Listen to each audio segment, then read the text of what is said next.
விஜய் அவர்கள் மீது ஒரே நாளில் 3 வழக்குகள் அடுத்தடுத்து பாய்ந்திருக்கிறது. என்ன நடந்தது, எதற்காக இந்த வழக்குகள் பாய்ந்திருக்கு, ஒரு நாளில் 6 மணிக்கு பிறகு நீங்கள் பிரச்சாரமே பண்ண மாட்டீங்களா அப்படின்னு விஜயை நோக்கி கேள்விகள். நேற்றைக்கு சென்னையில் அவரால் என்னென்ன விஷயங்கள் நடந்தது, இது வரைக்கும் பல தலைவர்கள் பிரச்சாரத்தை ரத்து பண்ணியிருக்கிறாங்க, ஆனால் இப்படி ஒரு காரணத்தை சொல்லி யாருமே ரத்து பண்ணதில்லையே அப்படின்னு திரும்ப திரும்ப விஜய் அவர்களை சுற்றி பல விஷயங்கள் ஓடிக்கிட்டு இருக்கு.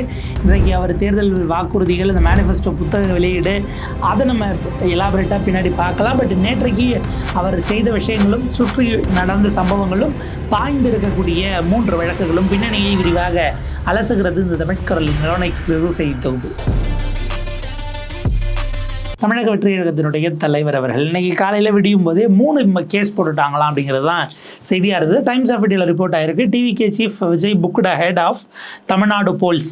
தமிழ்நாட்டில் நடக்கக்கூடிய இந்த தேர்தல் இது சார்ந்த விஷயங்களில் அவருடைய பிரச்சாரம் தொடர்பாக அவருக்கு வழக்குகள் பாய்ச்சப்பட்டிருக்கிறது அப்படிங்கிறது.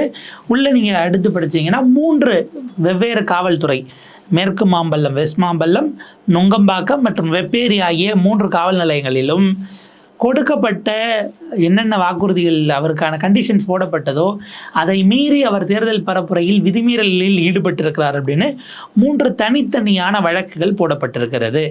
யார் இந்த கம்ப்ளைனன்ட் அப்படின்னு பார்த்தா எலெக்ஷன் அப்சர்வர்ஸ், தேர்தல் பார்வையாளர்களாகவும் ஃப்ளையிங் ஸ்குவாட் அஃபிஷியல், பறக்கும் படை அதிகாரிகளாக இருக்கிறவர்கள்.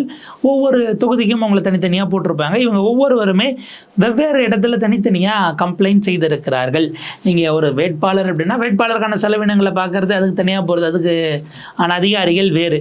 தொகுதி வாரியாக உள்ள நடக்கக்கூடிய விஷயங்கள், அதில் அந்த நார்ம்ஸ், சட்ட விதிகள் ஃபாலோ பண்ணப்படுதான்னு ஃபாலோ பண்ணக்கூடியது அது தனி. அதன் அடிப்படையில் பார்க்கும்போது மாடல் கோட் ஆஃப் கான்டாக்டை மீறியதாக, தேர்தல் இதில் இருக்கக்கூடிய நடத்தை விதிகளை மீறியதாக விஜய் மற்றும் அவரோட சேர்ந்து புஷி ஆனந்த், மற்ற அங்கே இருக்கக்கூடிய உள்ளூர் பிரமுகர்கள் யார் யார் அதை நடத்தினவங்க, நிகழ்ச்சிக்கு பர்மிஷன் கேட்டிருப்பார் இல்லையா மாவட்ட செயலாளர், அவரில் தொடங்கி எல்லாரின் மீதும் வழக்குகள் அப்படிங்கிறது பாய்ந்திருக்கு. வெஸ்ட் மாம்பலத்தை பொறுத்த வரைக்கும் மாம்பலம் போலீஸ் விஜய், டி நகரினுடைய கேண்டிடேட் என் ஆனந்த், புஷி ஆனந்த் அவர்கள், அதே போல் சவுத் சென்னை, தென் சென்னை மாவட்ட நிர்வாகி அப்புனு அப்படிங்கிறவர், இவங்க 3 பேரின் மீது வழக்கு பாய்ச்சப்பட்டிருக்கிறது.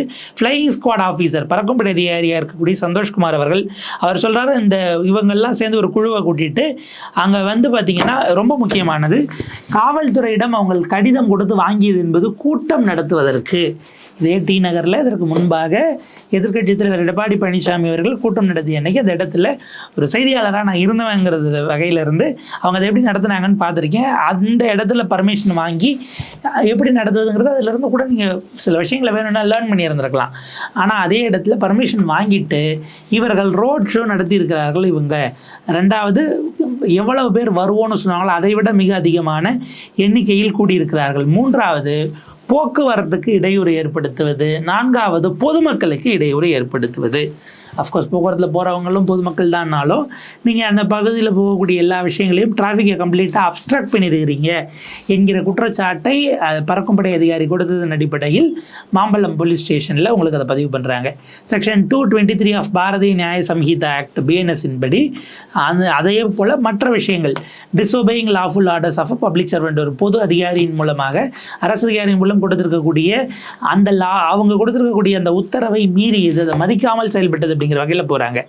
இதே மாதிரி இது தனி. ஏன்னா நீங்கள் நேற்றைக்கு விஜய் எத்தனை இடத்துக்கு பிரச்சாரத்துக்கு போனார்? 3 இடத்துக்கு பிரச்சாரம் போனார். ஒன்று டி நகரனுடைய திரு புஷி ஆனந்த், அடுத்தது 1000 விளக்கில் திரு ஜேசிடி பிரபாகர் அவர்கள், முன்னாள் அதிமுகவினுடைய எம்எல்ஏவாக இருந்த திரு ஜேசிடி பிரபாகர் அவர்கள், அவர் கூட தான் வண்டியை விட்டு இறங்கி கீழே வாக்காக நடந்து வேற போய் வாக்கு சேகரித்ததெல்லாம் நேற்றைக்கு 1000 விளக்கில் பார்த்தோம். 1000 விளக்கு தொகுதிக்கு உட்பட்டது. 3வது இடம் போகலை, ஆனால் கேஸ் ஆகிருக்கு, அதை நம்ம பார்ப்போம். ஸோ இப்படியான இடங்களில் வந்து பண்ணியிருக்கிறாங்கங்கிற வகையில் அங்கே ஜேசிடி பிரபாகர் அவர்களோடு சேர்த்து அவங்க வள்ளுவர் கூட்டத்துக்கிட்ட ரோட் ஷோ நடத்தியிருக்கிறார்கள் பர்மிஷன் இல்லாமல். கூட்டம் நடத்துவதாக வாங்கிட்டு போலீஸ் என்ன பண்ணுறாங்க, கேம்பெயின் ரெகுலேஷன், பப்ளிக் நியூசன்ஸ் என்கிற 2 அடிப்படையிலும் செய்திருக்கிறார்கள் நடந்தது. 3வதாக வெப்பேரி போலீஸ் விஜய் மற்றும் எக்மோரினுடைய வேட்பாளர் ராஜ்மோகன், பொறுப்பாளராக இருக்கக்கூடியது ராஜ்மோகன் அவர்களுக்கும் போட்டு ரோட் ஷோ திரும்ப நடத்தியிருக்கிறாங்க. எலெக்ஷன் கைட்லைன்ஸ்க்கு மேலே அவங்களுடைய ஜூரிஸ்டிக்ஷன் நடுவில்ங்கிறத சொல்லி பதிவு பண்ணியிருக்கிறாங்க. அஃபிஷியல் என்ன சொல்கிறாங்க, கேம்பெயின் ஆக்டிவிட்டீஸ், குறிப்பாக க்ரௌடு சைஸை சொல்லி இந்தந்த விதிமுறைகள்னு சொன்னோம். ரோட் ஷோ தடை அப்படிங்கிறத ஏற்கனவே தெளிவுபடுத்தி விட்டோம். பொதுமக்கள் டிராஃபிக்கில் போகிறதுங்கிறது நிற்கக்கூடாது, டிஸ்டர்ப்ட் ஆகக்கூடாது என்பதையும் சொல்லியாச்சு. இவ்வளவுக்கு பிறகும் செய்திருக்கிறதுனால நாங்கள் வழக்கு பதிவு பண்ணியிருக்கிறோம். மேற்கொண்டு விசாரணை என்பது பயணித்து கொண்டிருக்கிறது என்கிற வகையில் காவல்துறையினர் தனித்தனியாக இந்த 3 தரப்பிலும் பதிவு பண்ணியிருக்கிறாங்க. இப்போ தான் விஜய் அவர்கள் தொடர்பான மற்ற விமர்சனங்கள், அரசியல் ரீதியிலான விமர்சனங்கள் சமூக வலைதளங்கள் எழக்கூடியது. ஏன் சார் 6 மணிக்கு மேலே ஆட்டோ ஓடாது அப்படின்னு ஒரு இது இருக்கும், ஒரு காட்சி அமைப்பு வடிவேல் அவர்களை வச்சு மிடில் கிளாஸ் மாதவன் படத்தில் ஏற்பாடு பண்ணியிருப்பாங்க. அந்த மாதிரி 6 மணிக்கு மேலே நீங்கள் எலெக்ஷன் தேர்தல் தேதி அறிவிக்கப்பட்டதுலேருந்து இன்றைக்கி வரைக்கும் ஒரு நாள் கூட நீங்கள் 6 மணிக்கு மேலே பிரச்சாரம் பண்ணலையே சார் அப்படின்ற மாதிரி விமர்சனங்களை ஒரு பக்கம் வைக்கிறாங்க. அது நேற்றுக்கு அந்த கடைசி இது ரத்து செய்யப்பட்டதுக்கான காரணம் இருக்குது பாருங்கள், வழி மாறி வேறு ஏரியாவுக்கு போயிட்டாங்களாம். அதனால் இங்கேருந்து அங்கே போய் திரும்ப நடத்தி அதுக்கே கேஸ் வாங்கணும் அப்படி. நம்ம கேஸுக்கு பயப்படுறவங்களா? கேஸுக்கு பயப்படுறவங்களா இருந்தால் எப்படி 3 தொகுதியில் நீங்கள் ரோட் ஷோ நடத்துனீங்க? அப்போ உங்களுக்கான காரணம் அது அல்ல, அல்லது அது ஏற்கத்தக்க காரணமாக அல்லது கன்வின்சிங் காரணமாக இல்லை. காரணம் நீங்கள் அதுக்கு சொல்லாமலே விட்டுட்டு போகலாம். இது வரைக்கும் நீங்கள் ஒரு 14 ரோட் ஷோஸ் இல்லை 14 கூட்டங்களை ரத்து பண்ணீங்களே, அதெல்லாம் காரணம் சொல்லி மக்களிடமோ இல்லை தொகுதி அங்கே இருக்கக்கூடிய வாக்காளர்களுக்கு அப்பீல் எதுவும் கொடுத்தீங்களா? அந்த மாதிரி வர முடியாமல் போச்சு, திரும்ப ஒரு முறை வரேன், இல்லை ஜெயிச்சுட்டு சிஎம் ஆகிட்டு ஊருக்கு நான் கட்டாயம் வரேன், இப்படி ஏதாச்சும் ஒரு வாக்குறுதியை கொடுத்துருக்கலாம். அப்போ அடிப்படையில் ரத்துனா ரத்து, இருக்குன்னா இருக்குது, நீங்கள் வர்றதுனா வாங்க என்பதாகத்தான் நீங்கள் உங்களுடைய கட்சிக்காரர்களையும் அல்லது உங்களுடைய அபிமானிகளையும் நீங்கள் நடத்துகிறீர்கள்ங்கிறது உங்கள் மீது இருக்கக்கூடிய தொடரக்கூடிய குற்றச்சாட்டு. அதுக்கு நீங்கள் ரெஸ்பாண்ட் பண்ணாத வரைக்கும் அந்த குற்றச்சாட்டு அப்படியே தான் இருக்கும். ஸோ 6 மணிக்கு மேலே போலங்கிறது ஒன்று. அதை விட முக்கியம், வழிமாறி போயிட்டோங்கிறதுக்காக கேன்சல் பண்ண தலைவர் எங்காவது இருப்பார்களா சமீப கால அரசியலில் அப்படிங்கிற விமர்சனத்தையும் வைக்கிறாங்க. நீங்கள் கடந்த காலத்தில் இதே மாதிரி ஒரு விஷயம் அம்மையார் ஜெயலலிதா அவர்களுக்கு நடந்ததாக சொல்லுவாங்க. அவங்க அப்போ வழக்கமாக செங்கோட்டையன் அவர்கள் தான் அங்கே இது போடுவார், இந்த பிளானை வடிவமைக்கக்கூடியவராக இருக்கும். அந்த தேர்தலில் செங்கோட்டையனை கட்சியிலேருந்து கொஞ்சம் பொறுப்புகள்லேருந்து விலக்கி வைத்த காலகட்டம். வேறு யாரோ அந்த பிளான் போடுறாங்க, அவருடைய டூர் ஷெடியூலை போட்டுட்டு இவங்க ஒரு இடத்துல இந்த கூட்டத்தை முடிச்சுட்டு பார்த்தா வேன் போயிட்டு திரும்ப சுற்றி அங்கேயே வருது. வழி தெரியாமல் எங்கெங்கேயோ சுற்றக்கூடிய நிலைமை வந்த பிறகு அன்றைக்கான ஷெடியூலை கேன்சல் பண்ணிவிட்டு ஜெயலலிதா அவர்கள் அதற்கு பிறகு திரு செங்கோட்டையன் அவர்களை கூப்பிட்டு அவரை டூர் ஷெடியூல் போட்ட சொல்லி அதுக்கப்புறம் பக்காவாக இருந்தது அப்படின்ற மாதிரிலாம் மூத்த பத்திரிகையாளர்கள் பதிவு பண்ணியிருக்காங்க. அப்படிப்பட்ட செங்கோட்டையன் இப்போ தான் உங்கள் கூடயே இருக்காரு, எப்படி இந்த குழப்பம் வந்தது?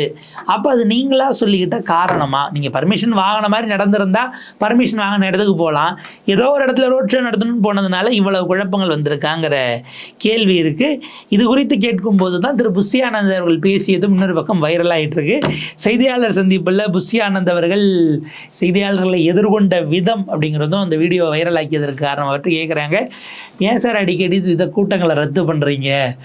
நாங்கள் எங்கே ரத்து பண்ணுறோம், நடத்திட்டு தானே இருக்கோம் அப்படின்னு முதல்ல சிரிச்சுட்டே சொல்கிறார். அவருடைய அது ஒரு ட்ரேட்மார்க்கான ஸ்மைலு அதை கொடுத்துட்டு, நான் உங்ககிட்ட மாட்டிக்கிட்டேன்னு ஏதோ கேள்வி கேட்குறீங்க அப்படின்னுட்டு அவர் அங்கேருந்து திரும்ப நகர்ந்து வேறு பக்கம் போயிடுறாரு. தளபதி அவர்கள் மீண்டும் அடுத்து மே 4ஆம் தேதிக்கு பிறகு முதலமைச்சராக வருவார். அதெல்லாம் அவருடைய நம்பிக்கை, அவருடைய கேம்பெயின் ஸ்டைலு. அதனால் நினைத்தது போல் தன்னுடைய பொதுச் செயலாளராக இருந்து தன்னுடைய தலைவரை அழைத்து புஷி ஆனந்த் பிரச்சாரம் செய்து விட்டார். இதுக்கப்புறம் அவருக்கான கேம்பெயின் அது சார்ந்த விஷயங்கள் எப்படி போக போகுது, வாக்கு என்ன ஆகுது அப்படிங்கிறது கவனிக்க தகுந்த ஒரு விஷயமாக போகும்.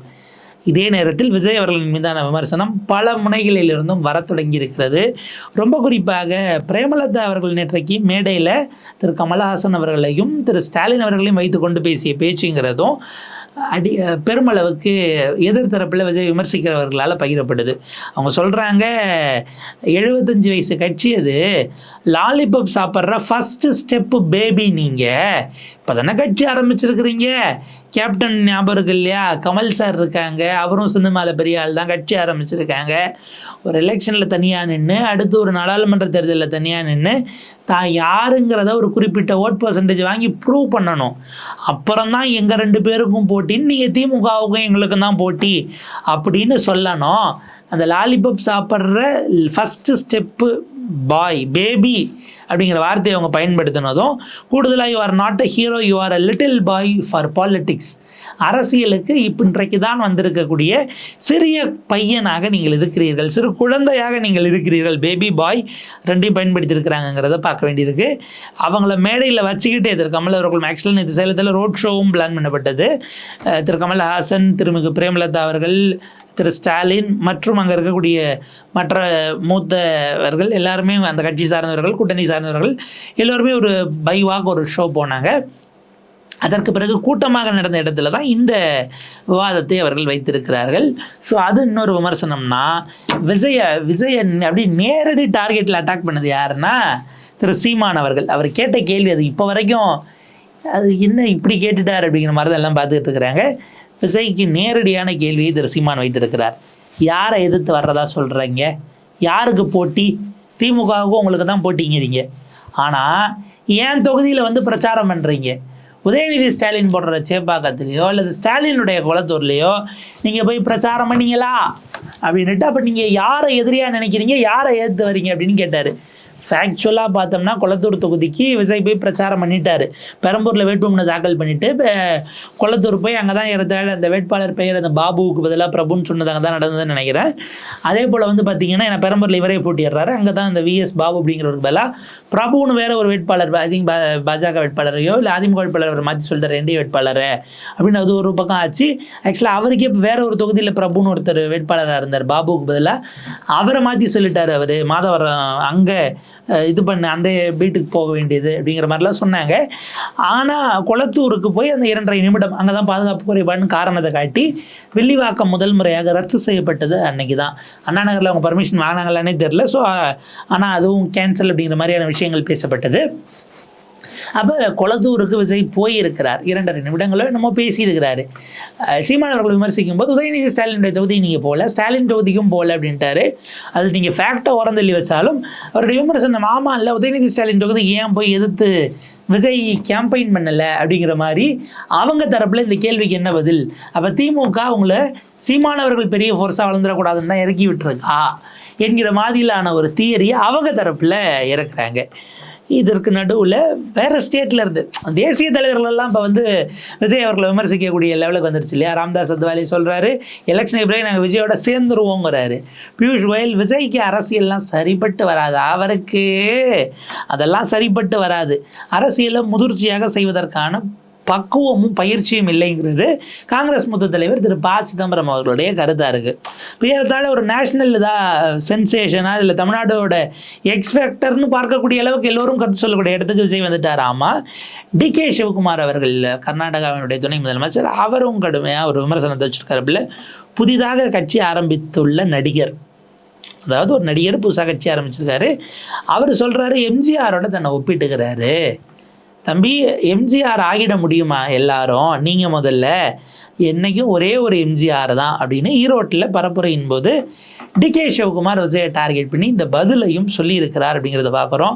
எம்ஜிஆர் அவர்கள் நீங்கள் நல்ல வேலை இவர் என்டிஆர் இவர் கோட் பண்ணல, கோட் பண்ணியிருந்தால் பவன் கல்யாண்லேருந்து அத்தனை பேரும் சந்திரபாபு நாயுடுலாம் கடுமையாக விமர்சிச்சிருப்பாப்பில்ங்கிற மாதிரி அது ஒரு பக்கம் ஓடிக்கிட்டு இருக்கு.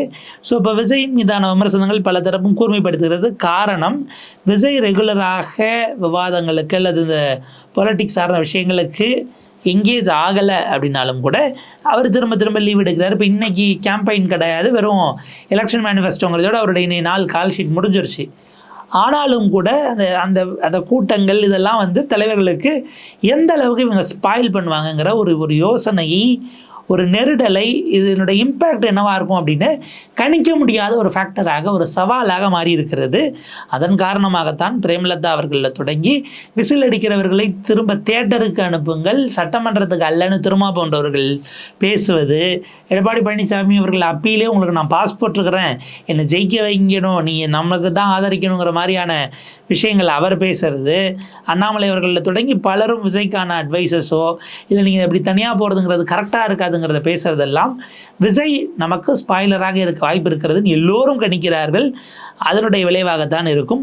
இந்த 3 வழக்குகளுக்கு பிறகு விஜய் தரப்பு இதுக்காகலாம் அவங்க இது பண்ண போதில் மீதி இருக்க நாட்களுக்குள்ளே இன்றைக்கி 16 போச்சு அப்படின்னா 17, 18, 19, 20, 21 5 நாட்கள் இருக்குது. இந்த 5 நாட்களில் ஒரு நாள் பெரம்பூர் கேட்டிருக்காரு, ஒரு நாள் திருச்சி கிழக்கு அப்ளை பண்ணுவாராங்கிற கேள்வி இருக்குது. அந்த 3 நாட்களுக்குள்ளே அவர் எவ்வளோ நாள் பர்மிஷன் வாங்க போகிறார், லீவ் எடுக்க போகிறார், இப்படியான பல கேள்விகள் தொக்கி நிற்கிறது.